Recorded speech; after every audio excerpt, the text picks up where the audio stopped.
এখন news channel খুললে খুবই ডিপ্রেসিং নিউজগুলো শোনা যায়। কিছু young womens they are giving up on their lifes because of emotional distress. Love should not erase you, love should add to your life. যদি মনে হয় যে ভালোবাসা নিজের কাছ থেকে কিছু কেড়ে নিচ্ছে, তাহলে সেটা ভালোবাসা নয়। ভালোবাসা তখনই ভালোবাসা হয় যখন সে নিজেকে ডেভেলপ করতে বা তার পার্টনারকে ডেভেলপ করতে হেল্প করে। তাহলে ইমোশনাল স্ট্রেংথ কী করে পাবো? আমরা যেটা করছি সেটা হচ্ছে কি, আফটার ম্যারেজ আমাদের লাইফটা সারাউন্ড করছে only on one man.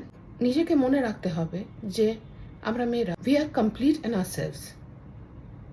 R complete আমরা কখন হব? যখন আমরা নিজেদেরকে এডুকেট করব, নিজেরা নিজেদের জন্য আর্ন করব, we are capable of running our families, আমাদের স্কিলস ডেভেলপ করব, আমাদের হেলথকে আমরা কেয়ার করব। We should have a group of people, friends হতে পারে, আত্মীয়রা হতে পারে, যাদের কাছে আমরা আমাদের ফিলিংস শেয়ার করতে পারবো। আমরা এই ব্যাপারগুলো কারোর সাথে ডিসক্লোজ করব না, ফ্যামিলি রেসপেক্ট করব, বাট এই ব্যাপারগুলো বলাটা দরকার সো দ্যাট এন্ড রেজাল্টটা এটা না হয় যে আমরা নিজেদেরই লাইফটাকে এন্ড করে ফেলছি।